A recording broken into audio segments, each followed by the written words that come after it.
Welcome to the Seed Creative Podcast, the podcast where we discuss both video production and just life in general.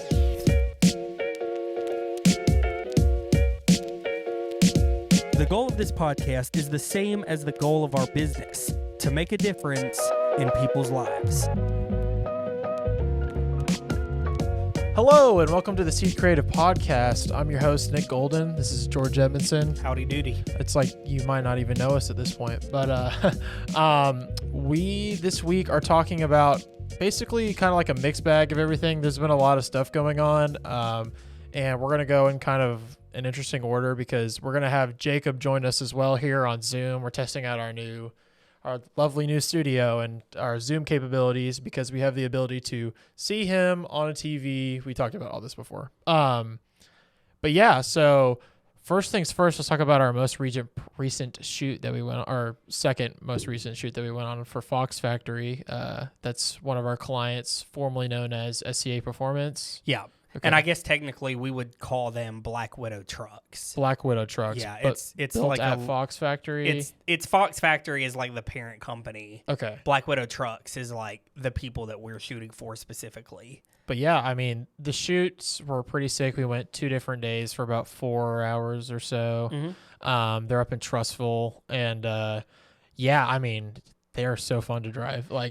So it used to be a little history. It used to be called Southern Comfort. So anyone specifically, or anyone in the South probably has seen like Southern Comfort on like an old truck or van or something. And then they rebranded as SCA Performance, and then they had a merger with a company called Fox Factory, and now they're just called Black Widow Trucks. So, like, that's the history. I have been working with them since they were SCA Performance, and I guess I started working with them 6.5 years ago or so. So, we've been working with them a good bit. And then some of y'all might actually remember the guy that worked with Seed Creative named Scott Redman. Scott ended up going and taking a position with them, and he became their in-house video person for a while. So there was a little bit of time where Seed wasn't doing anything with them. But then recently, Scott has now moved on to something else, and they called us back, and they're like, hey, we love working with you. You already know what to do. Let's give it another go and let's see if we can work it out. And so far, it's been going really well. We provide multiple videos for different purposes and reasons, and then also photography. And right now, it's looking like we're averaging, like per project, it's typically in total, it's like 8 videos and then a bunch of photos. But like some of the videos are like 30-second, it's just B-roll and no audio or anything, and these are designed to just loop B-roll in like waiting rooms at the dealerships that sell Black Widow trucks, like all over the country. So it's just looping videos, and there's variations, 60-second, 30-second, 15-second. It's all kind of the same stuff. So when I say it's like 8 videos per project, really it's like it is, but it isn't. You know what I mean? Because our main focus is our consumer video, which is like a walk around where they walk around the truck, they talk about all the specs, they show it off, we shoot a bunch of B-roll and stuff like that. And then there's a dealer version, which is identical, but the script is a little different, but the edits are pretty much identical. And then all of the 60-second, 30-second, 15-second, no audio B-roll clips are just literally stripped out of that main video. Yeah. So that's kind of how that works, if that makes any sense. But yeah, I mean, at this point, if you did in totality, we've only been working with them back for another maybe 2 or 3 months now. We've been back with them, and we've done in totality like 40 videos. and they have a lot they need. Oh yeah, there's hundreds. Yeah, so we're like, if things continue to go well, we're gonna have them for as a client for quite some time. Oh yeah, I mean, because we're and they are going well. That's the way things are looking right now. They're going well, and we've got other projects that are not walk around videos.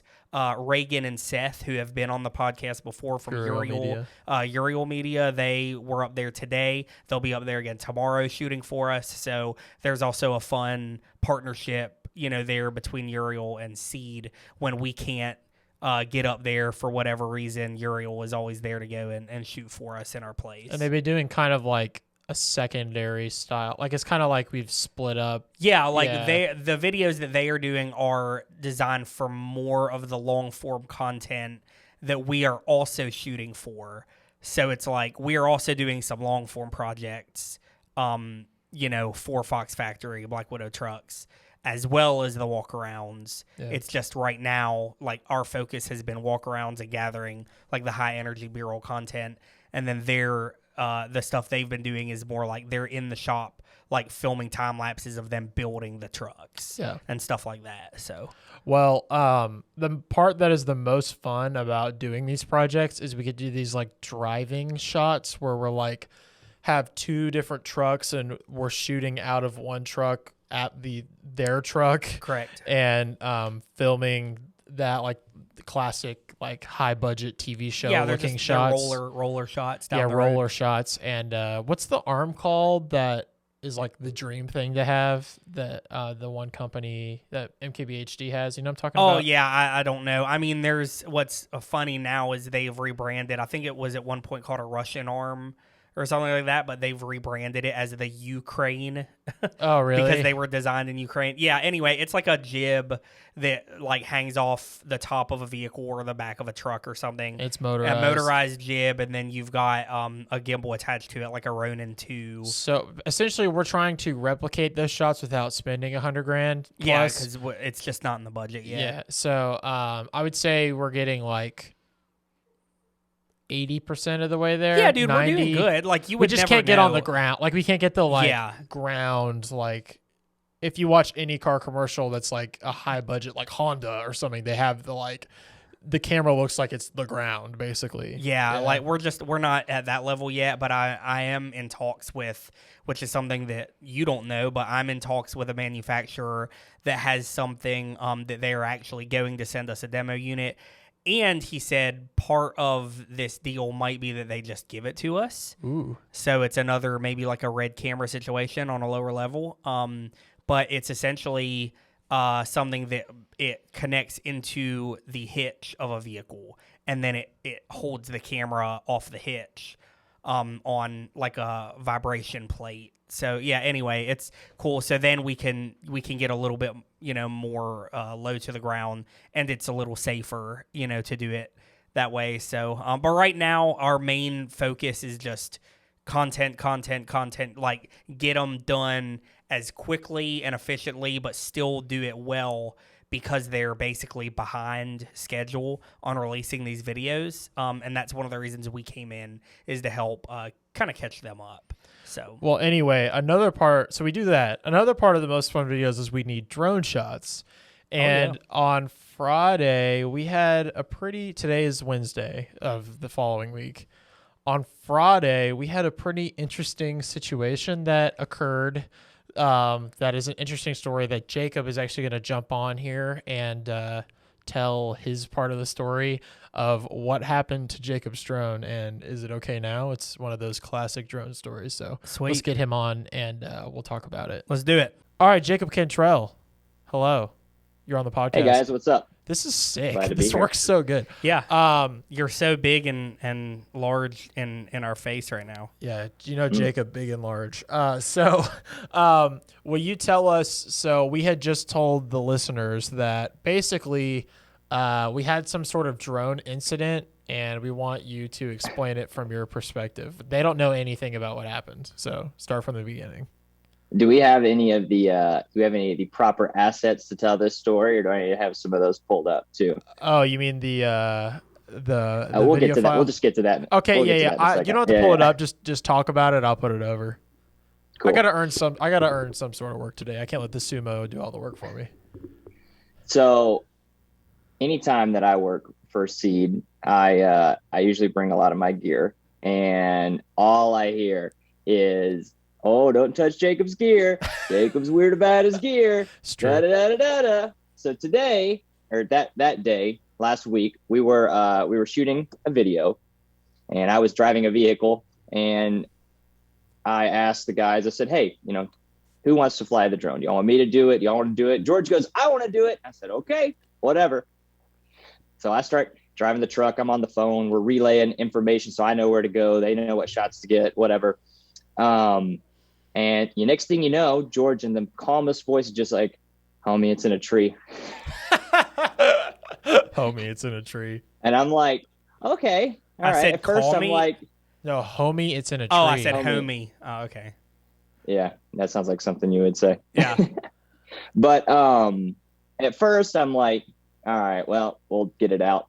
No, it is in like a pit in like a poison ivy, poison oak snake hole, probably about 70 feet up in the tree, and we can't even find it. We spent probably an hour or more walking around after saran wrapping our legs, which I hope we have some footage of that. Gavin has a ton of footage, so I will be laying this over as we speak. Great. Yeah, George pulls this. None of us have brought jeans or anything. George has one pair of boots. We like didn't 100 even degrees we out. didn't even think that we were going to be like getting outside of the trucks that much that day, because we were like, these are all roller shots. So we thought it was all, we'll fly the drone a little bit, but it's all like rollers, which we were just talking about a second ago. So it's like, we didn't expect, so no one wore jeans, no one wore boots, nothing. Yeah. It's like 90 something degrees. Nobody wanted to be in any jeans that day, but we probably should have been, because we ended up wrapping our legs in this giant roll of saran wrap and traipsing, whatever the word is, around in the tall grass for like at least an hour, trying to throw ratchet straps over branches, trying to knock down dead tree limbs. George and I tried to pick up a tree at one point. It just wasn't happening. Well, also, you forgot the part that it took us forever to figure out even what tree it was in, because we had to like get it to beep, and we could not figure out, because it was in like a bunch of tall trees, and we couldn't get it to fly. It was a whole thing. Yep. That was the first 30 minutes of this. Yeah. Shout out to DJI for like having a very accurate GPS system, though, because we basically figured out which tree it was in without even setting off the noise alert. And then after we set up the noise alert, we figured out like it had to be in this one certain tree, and it was like a clump of trees around us. Yeah. So shout out to them for making this even possible. So, I mean, we tried that for a while. Nothing worked. George is like, all right, we're just going to have to buy you a new one. We're just going to have to head on. And that was that for then. So like, what was your guys? Like, what were y'all thinking at that point? Like, what was going through your mind, George? So I don't know what I was thinking, but I'm, for some reason, just assuming that Nick is also watching it, even though I caught him over there and he's standing beside me. And I'm assuming that this drone has, like, sensors and all this stuff. So I'm just kind of flying along. I feel like I'm up high enough, and boom, all I see is leaves. And I'm like, hey, Jacob, or homie, stuck in a tree. You said something like that. Yeah. I don't know. You were like, it was really calm. You were like, hey, it's stuck in a tree. Yeah, you were like, way too calm. Here's one of the reasons I was calm, is because this has happened before to me, and it like flew right back out. So it's not that big of a deal. I thought. The other thing is, I was like, well, it's probably in one of those front lower trees, so we could get it out. So I'm like, okay. The third thing is, in my mind, like, do whatever it takes to get the shot. And we were getting the shot. And I'm like, you know what? I have insurance as a business. Like, it's not going to kill us if this drone is lost. Even though for some reason it might kill Jacob. It's not going to, like, I can just buy him a new one if I have to. So that's why I was calm about it, because it's like, there's no sense in getting, I mean, y'all know how I feel about gear. There's no sense in getting, like, emotionally attached to a piece of technology. I mean, if the red got broken, you'd probably be... and honestly, more because of the sentimental story behind it versus, our gear has gone down. Because guess what? At the end of the day, we can still make incredible video without that red. And so, like, I would be upset, but I think that I would be a lot more calm than y'all probably would. Because you and Jacob both are very like, this is my gear, don't touch it. Like, yeah, I'm not gonna lie, Jacob had a way better attitude about it than I would have. Because he knows that I'm gonna, if I need to replace it or fix it, he trusts that I will. Yeah, that's true. It's not like I'm like, oh well, it's your piece of gear and you let me fly it, so it's your fault. Like, I'm not gonna do that. I'm gonna take care of it if I need to. So I wasn't thrilled about it, but I mean, you're right. It was that. I'm like, I know George is gonna take care of it. George, you've never like screwed me over, so Right. yeah. He did throw your R5 in like a meat grinder one time and just like walked away. So that's, obviously.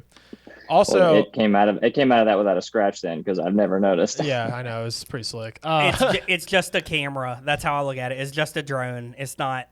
If one of y'all got hurt, I would be much more upset. You were way more freaked out when I fell in the Hurricane Creek? Yeah, dude, I was freaking out because I didn't want you to be hurt. Yeah. And it's not even from oh God, is he gonna sue me? Like, that's not where my mind is. Because you knew I would sue you. Oh yeah. my mind is, oh, this person that I care about just fell in a creek. I hope he's okay. Yeah. You know what I mean? Yeah. Like, if you fell and broke the camera, my first question is, are you okay? Yeah. Not, is the camera okay? True. Like, that kind of stuff can be replaced. So it's really not a big deal.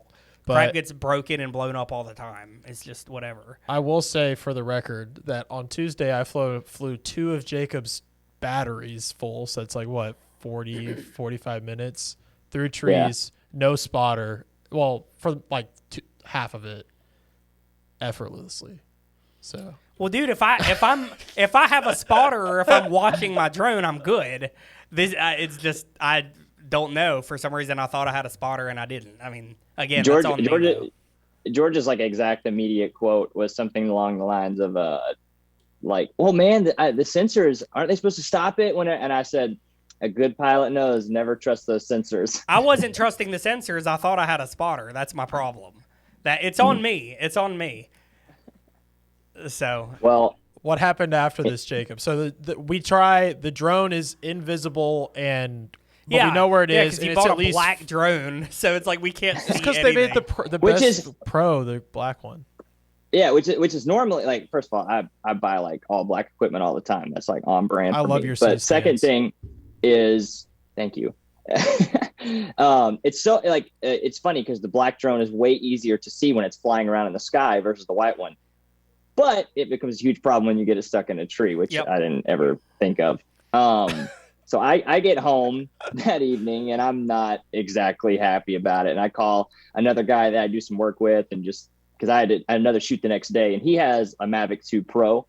So I was like, hey, make sure your drone's charged for tomorrow because we're going to need it, because I definitely don't have mine.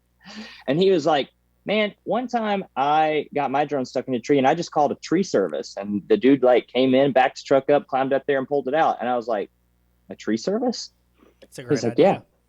And I was like, okay, well, let me look into this. So I looked up tree service in Trussville and just on Google called the first couple people that came up. The first guy said he couldn't do it.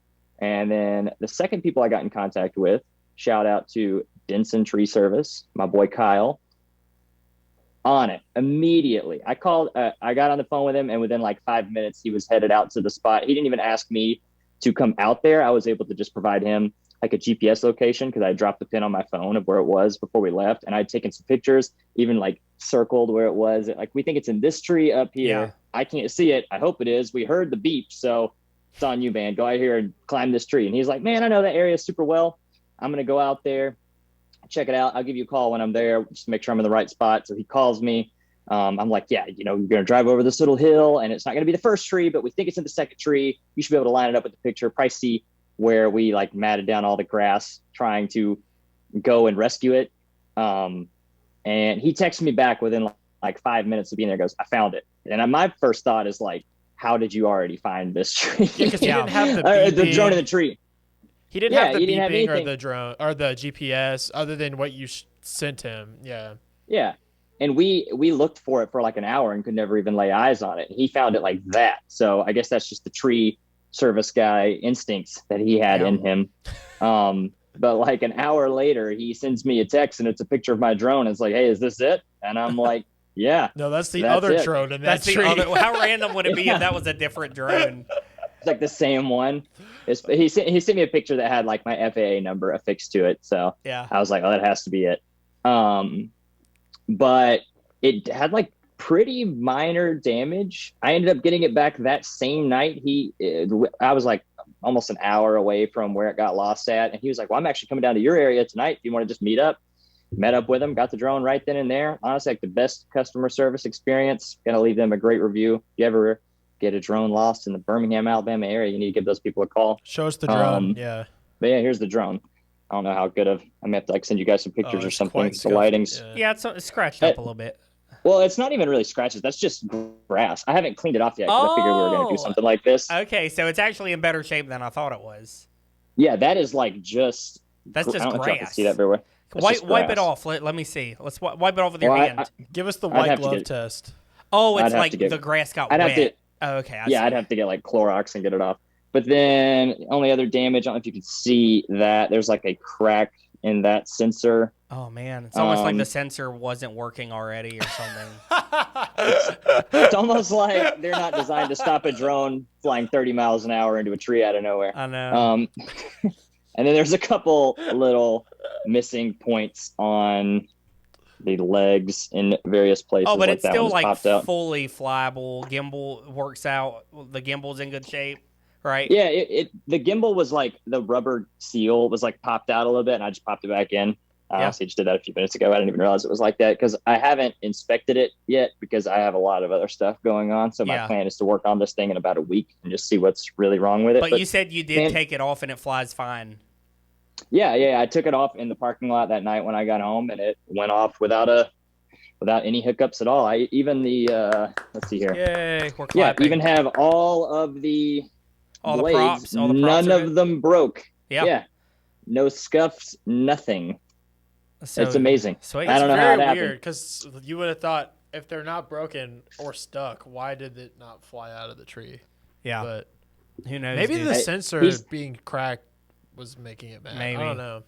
He said that it was wedged up there pretty good. Like he was telling me the story. He's like, man, I had to go home and immediately take a shower because that tree was covered in poison oak. And I'm allergic to poison oak pretty bad. And I was like, oh my gosh, what have I done to this man already?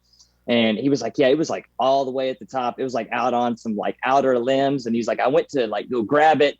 And the first limb that I grabbed broke. So then I like tried to grab the next one and it broke. And I like fell down the tree a little bit because I assumed he had like tied himself off. Oh my gosh. And I was like, I almost killed this man over getting my drone back. But he seemed to be a professional. And I mean, obviously he knew what he was doing. Yeah, he got what it got done. You'd still be waiting for a text from him if he wasn't a professional. What if he got that drone back? Yeah. And I don't know if anyone is wondering this, but I have to save face a little bit here. Seed Creative paid to get it down. We didn't put this on Jacob. Yeah, this was my fault, so we took care of it. But yeah, George has already agreed to reimburse that stuff and pay for any repairs that have to happen. Right. So thank you for doing the right thing as far as that goes. But it's an incredible story now. It's I was about to say, made for an interesting story. Yeah, it was definitely a hectic afternoon, and I was in a much better mood whenever I got it back in my hands that night. Did you snuggle with it in bed that night? I did not. I put it in the case and left it alone. He puts it in Jacob's fireproof vault. Yeah. It's just gear, dude. I put it in my George-proof box to keep it away from any potential harm. That's just called Birmingham. It's an hour away. Yeah. It's just a drone. It's just a camera. It's all good.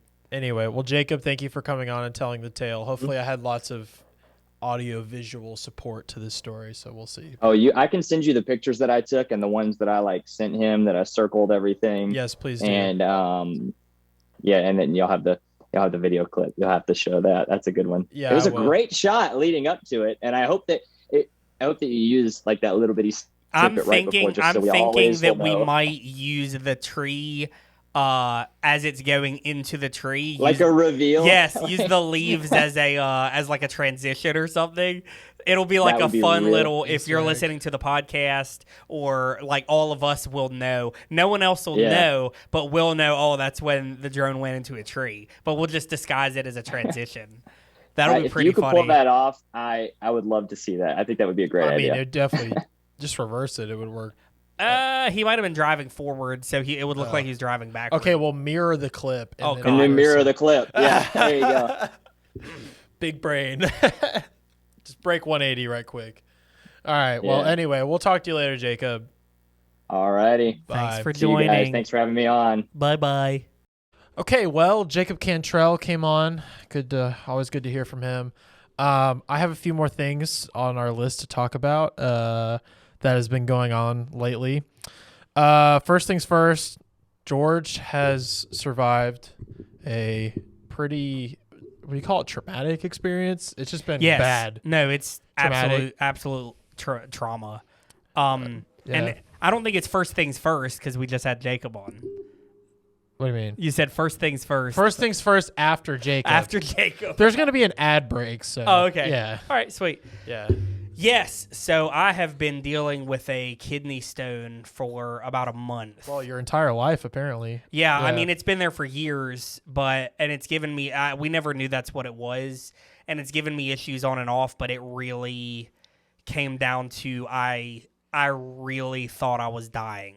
Like, for real, thought I was dying when it kind of hit really bad about a month ago. Yeah. I mean, I woke up to that text message. You sent us a picture of you in an ambulance, and, that was before I was full-time. I was still in school. I thought it was a joke. Yeah. Like, legit, because that's the thing that you would do. It's like we were filming a video for DCH or something, and you're like, boys, I'm dying, and you're just in an ambulance, like we did when we bought our ambulance. Yeah. You said something like that, and I was like, haha, and you're like, no, I'm serious. And I was like, oh my gosh. Yeah, I thought maybe like my gallbladder had, or is that what it is? Appendix, yeah.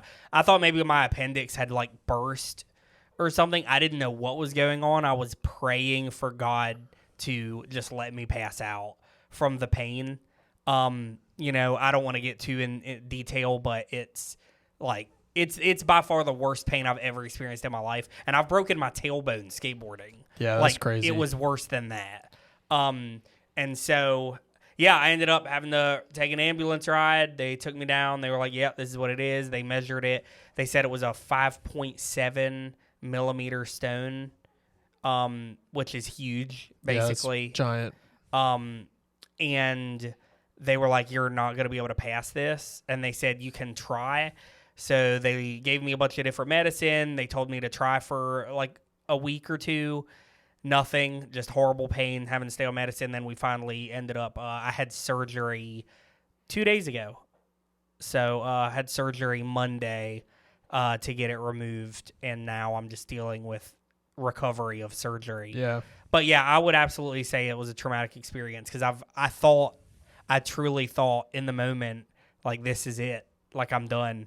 Which is so weird because I know a lot of people have dealt with kidney stones. And I think there's different, like, varying levels of pain for a lot of people that have experienced it. But I'm just going to say, Christy, my wife, thinks I'm a baby. She thinks I'm not very tough, but she's always with me, and so it's easy to come to that conclusion. I think I'm a relatively tough person when it comes to like physical things, and it had me on my knees. Yeah, I've never seen you. I'm surprised. I mean, again, Chrissy's with you all the time, but like, because I went to work the day after surgery. Yeah, I worked yesterday. Yeah, I would say you're very like, nothing is gonna stop you from doing things kind of guy. Like, yeah. So I don't know. But you also would complain. I would imagine that you would like complain more to your wife about being in pain. Oh yeah, like have more of a filter, less of a filter. I say everything that's bothering me. Yeah. And she's with me all the time. And so she's like, oh my God, okay, you're hurting. I get it. Like, I've seen you have a migraine. And when I have a migraine, I need to like go home. You're like, I have a migraine, but like this M tracker thing, like, I gotta finish. You're like squinting. Yeah. But I'm glad you're okay because that was crazy. And thank you. It took you forever to get a surgery schedule. It seemed like. Well, it was either the doctor's schedule or my schedule, because it's like we wanted to be able to, like, I was in pain, but I was just pushing through it, and I was on medicine. Right. And so it was like I would just push through the pain to do the work that we needed to do. But then I knew if I had it Monday of this week has been relatively slow for Seed in regards to like filming. And last week we had 3 big shoots. Yeah, we were shooting all week last week, so it was like I knew this week was mostly editing, so I knew if I absolutely had to stay home, I could still work fully from home. Right. But luckily I've been able to, I'm uncomfortable right now, but I'm not like in severe pain how I was. Yeah. So yeah. Well, anyway, On a completely different note, like I said, I'm glad you're okay. I'm Thank glad you. that you're back, and luckily you have a vacation coming up. So That chair is super squeaky. I know. I'm trying to hold still. This is why I don't like these chairs. I didn't know it was that squeaky. Yeah, I'm holding as still as I possibly can, but I don't. We might have to buy some more podcast chairs. Yeah, I think so. I think so. How much were those white chairs? Were they expensive? No. I really like them. Just get 2 more of those. Okay. Yeah. We will, because they're not this loud. George with a kidney stone, I'm fine. George, when he has to buy 2 chairs, okay. Yeah. Yeah, I do. Like I said, this is why that chair's the fine one. This one, I'm like, Dude, it's so loud. I don't think you can hear it in the microphone. Well, I can hear it. You can? Yeah. Okay. It's okay. Well, anyway, so another thing, I mentioned it in the last episode because what you just saw was what we did this last weekend, where we went and we filmed a full like live style podcast at Druid City Arts Festival. We freaking crushed it. I think we had like some pretty amazing guests. We had a guy sing an entire original song on there. I mean, talk about a great episode. So yeah, you should go check that out. But also, I've been waiting to share this. Dawson and I mentioned it, but I got nominated for an Emmy, so Yeah. I'm very excited about that. Hey, did you know we've actually won one of those? Really? Yeah. Dude. For a documentary. So hopefully you'll win one too. Yeah, we'll put them next to each And other. we'll put them next to each other. Well, yeah, and you'll go hello like you did with the Emmy the other day. Oh, yeah. I could. I really hope we win. But yeah, I mean, to be 22 years old and to be nominated for an Emmy is like a huge honor. So I'm like super, like I'm trying not to boast about it, but like I'm just super excited. Congrats. So, thank you. So I always knew you would do it. yeah, and thank you for all your help. He let me use a lot of his gear, which made it look just amazing. Added a lot to it. Yeah, bro. So I used the red a lot on it. Shout out to Jared Land. And then finally, I think that's basically it for all the stuff that has been happening. But I want to say I have an anti-recommendation. I have multiple. I've seen some terrible movies lately in theaters, and I've been waiting to talk to you about it. Okay. Recently I've gone to the theaters and I've seen The Northmen. Yep. Doctor Strange. Yep. And the new Fantastic Beasts movie. Yep. I'm gonna put a spoiler warning out there. I don't think I'm gonna go into details, but just in case. All 3 are bad, like very bad, especially Fantastic Beasts, which I saw yesterday. Have you seen any of the Fantastic Beasts movies? I saw the first one. Okay, so like the first one's it was okay. The second one's bad. This one it breaks the rules of the universe, like it breaks Harry Potter rules constantly. Wow.